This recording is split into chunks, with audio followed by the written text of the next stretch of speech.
Hello student, आज का हमारा टॉपिक रहेगा जेनेटिक्स।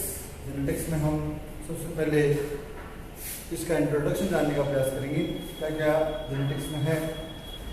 तो अगर हम इनिशियली बात करें, शुरुआत से बात करें, तो हम देखते हैं कि जो कुत्ते का पिल्ला होता है वो ठीक उसी के समान होता है। सेम यही बात बिल्ली के लिए भी है, ठीक यही बात मनुष्य के लिए भी है। इसका मतलब जो जानवर जैसा है उसके अनुसार ही उसके बच्चे की शेप, साइज तय होती है। किसी भी जीव की ऑर्गेनिज्म की अगर हम बात करें तो उसकी जो न्यूबॉर्न है या उसकी जो संतान है वो सेम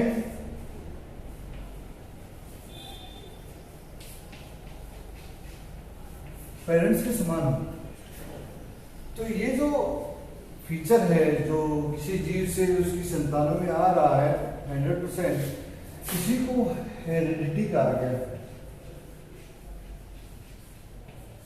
हेरिडिटी और इन जनरल वंशावली।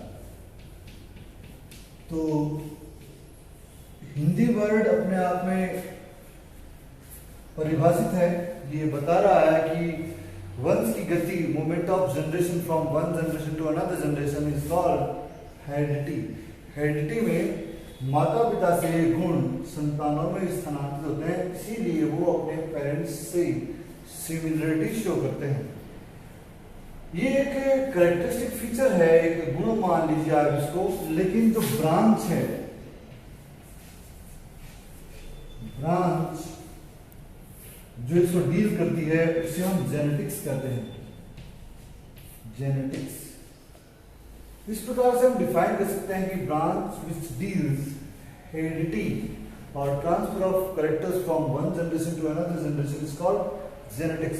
जेनेटिक्स विज्ञान की वह शाखा है जिसके अंदर एक पीढ़ी से दूसरी पीढ़ी में जाने वाले गुणों का या वंशागति का अध्ययन किया जाता है। इंट्रोडक्शन की बात जहां तक है उसमें कुछ पॉइंट, स्पेसिफिक पॉइंट हैं। जेनेटिक्स वर्ड जो है वो अपने आप में 1905 में ड्राइव हुआ बाय जॉनसन।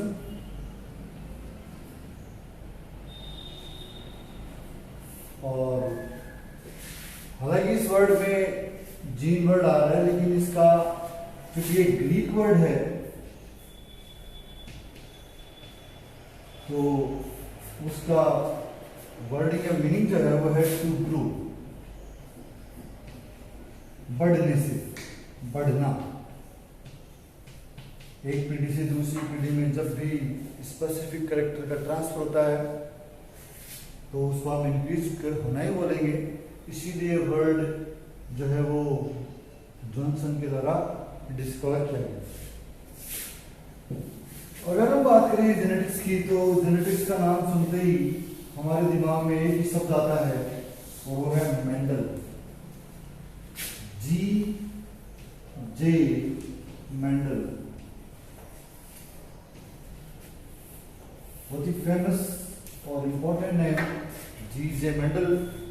इस G.J. मेंडल में जी जो है वो ग्रीगर है, ग्रीगर जॉन मेंडल। ये ग्रीगर जो है वो एक उपाधि है। जैसे हम किसी भी शब्द के सर लगाते हैं, मेडल लगाते हैं, तो उसी प्रकार से ग्रीगर जो है वो भी इसको रेस्पेक्टफुल वर्ड मानेंगे। तो ये है ग्रीगर जॉन मेंडल। ग्रीगर जॉन मेंडल का जो कार्यकाल है वो 1822 से लेकर 1884 है। मैं आपको बहुत ही समराइज इसका इंट्रोडक्शन दे दूं। अगर हम जानने का प्रयास करेंगे तो इसका जो जन्म है वो है 22 जुलाई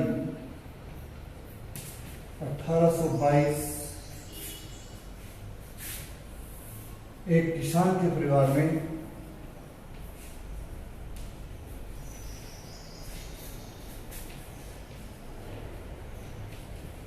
किसान के परिवार में जन्मे और इनका जो कंट्री नेम है वो है ऑस्ट्रिया ऑस्ट्रिया आजकल चेकोस्लोवाकिया के नाम से भी जानी जाती है, और उसका एक गांव है मोराविया। मोराविया, कई बार इसको बोलीविया भी कहते हैं, लेकिन ये सब जो है वो चेंज हो गए। मोराविया करंट नेम है, ऑस्ट्रिया का करंट नेम चेकोस्लोवाकिया है। यहाँ पर इनका जन्म हुआ, और चूंकि ये किसान के परिवार में जन्मे तो इनकी रुचि प्रारंभिक समय से ही कृषि में रही। हालांकि इन्होंने कृषि से संबंधित कोई कार्य नहीं किया, लेकिन बैकग्राउंड फार्मर होने की वजह से इनको आने वाले समय में जो अपने एक्सपेरिमेंट्स थे उनमें काफी सहायता मिली। 1843 में इन्होंने ब्रुन ऑस्ट्रिया एक सिटी है, ब्रुन से 2 वर्षीय डिप्लोमा लिया, 2 वर्षीय डिप्लोमा कंप्लीट किया, और उसके बाद में इन्होंने एज ए साइंस टीचर, विज्ञान के अध्यापक के रूप में कार्य करना शुरू कर दिया। लेकिन 1851 में फिर से अध्ययन में इनकी रुचि जागी, और 1851 में इन्होंने वियना यूनिवर्सिटी में एडमिशन लिया, और वहां पर इन्होंने स्टैटिक्स और दर्शन शास्त्र की स्टडी की। स्टैटिक्स का इनके जीवन में बड़ा इंपॉर्टेंट रोल रहा। स्टैटिक्स का इन्होंने अपने एक्सपेरिमेंट में बहुत ज़्यादा इस्तेमाल किया, और संभवतः इनकी सफलता का एक बड़ा कारण स्टैटिक्स को माना जाता है। 1851 से लेकर 1853 तक इन्होंने ये डिग्री कंप्लीट की 3 सालों में, और इन्हीं 3 सालों के बाद में 1853 में ही ये पादरी के पद पर, मॉन्क के पद पर ब्रुन शहर में अपॉइंट हुए। ब्रुन शहर में ये गिरजाघर में पादरी बन गए। वहां इनको काफी खाली समय मिला, और इस खाली समय का फायदा इन्होंने अपने एक्सपेरिमेंट्स में खर्च करके उठाया। 1853 से लेकर 1856 इन 3 सालों में इन्होंने बहुत सारे पौधों का अध्ययन किया, और ये तय करने का प्रयास किया कि मेरे को कौन से पौधे पर प्रयोग करना है, और ये फाइनली डिसाइड हुआ कि पी प्लांट पर एक्सपेरिमेंट किया करना है, जिसको हम गार्डन पी कहते हैं। गार्डन पी उद्यान मटर है, पाइसम सटाइवम, पाइसम सटाइवम। देखिए मटर के बहुत सारे प्रकार हैं। रिलेटिव में आपको बता दूं, मीठी मटर, उद्यान मटर, बहुत सारे। लेथायरस ओडोरेटस जो है वो मीठी मटर है, इसका हम खाने में इस्तेमाल करते हैं, और क्वालिटी वाइज बहुत सारे टाइप भी हैं। इसीलिए ये मटर जो है उसको आप अपने जो नॉर्मल मटर है उससे कंपेयर करने का प्रयास ना करें, ये अलग टाइप का है, क्योंकि कंट्री वाइज वेराइटी चेंज होती है, ये हमें ध्यान रखना होगा। इन्होंने 1856 में अपने प्रयोग स्टार्ट किए। स्टार्ट देयर एक्सपेरिमेंट्स, और इनको 1863 में कंप्लीट कर दिया। कंप्लीटेड हम लिख सकते हैं, पूर्ण हो गए 1853 में। लेकिन उन्होंने 3 साल प्रिपरेशन लगा दिए। 1863 तक 66 तक इन्होंने इनको समराइज किया, रिजल्ट्स को प्रिपेयर किया।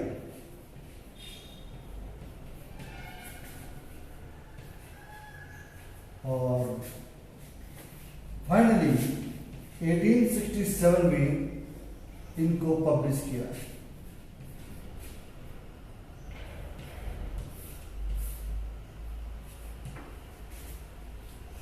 इतना समय इन्होंने अपने एक्सपेरिमेंट्स में लगाया, तो फाइनली इनका जो कार्य अगर हम बात करें तो 1867 में कंप्लीट हो गया। इन्होंने जो एक्सपेरिमेंट टाइटल है वो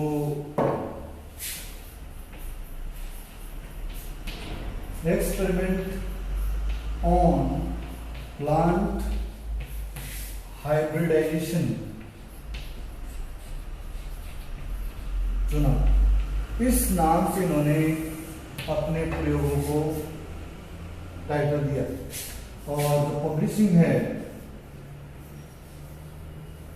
वो इन्होंने की एक जर्मन पेपर में,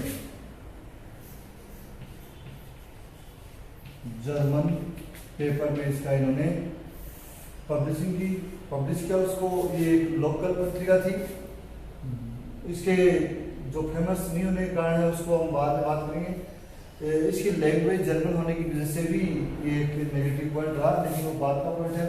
और इन्होंने किसी प्रकार की बिना कोई ख्याति, इनको अपने एक्सपेरिमेंट से कोई प्रसिद्धि नहीं मिली। 1866 में जब एक्सपेरिमेंट प्रदर्शित हुए उसके बाद से लेकर 1884 तक इनकी ओर किसी का ध्यान ही नहीं गया।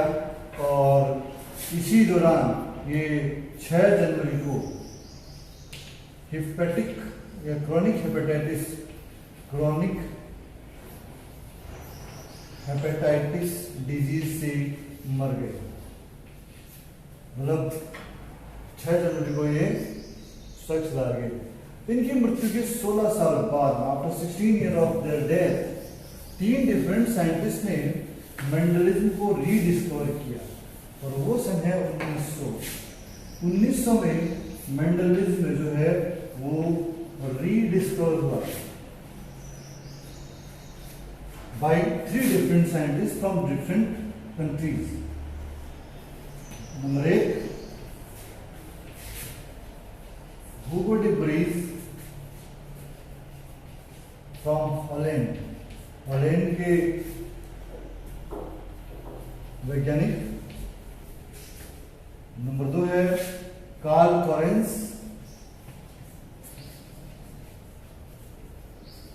जर्मनी के।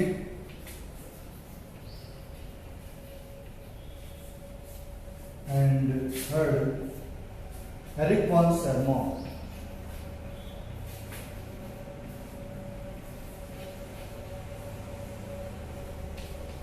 ये इन्हीं की कंट्री के थे, ऑस्ट्रिया। इन तीनों वैज्ञानिकों को मेंडलिज्म रीडिस्कवर करने का श्रेय दिया जाता है और इन्हीं की वजह से Hugo de Vries, Karl Correns and Erich von Tschermak, इन तीनों की वजह से मेंडलिज्म फिर से चर्चा में आया और इसीलिए इसको हम मेंडेलियन जेनेटिक्स भी कहते हैं। तो 1901 से मेंडल का नाम फिर से चर्चा में आना शुरू हुआ। उसके बाद में जॉनसन, बैटसन, इन वैज्ञानिकों ने जेनेटिक्स पर बहुत सारे कार्य किए, अलग अलग टर्मिनोलॉजी, अलग अलग एक्सपेरिमेंट किए।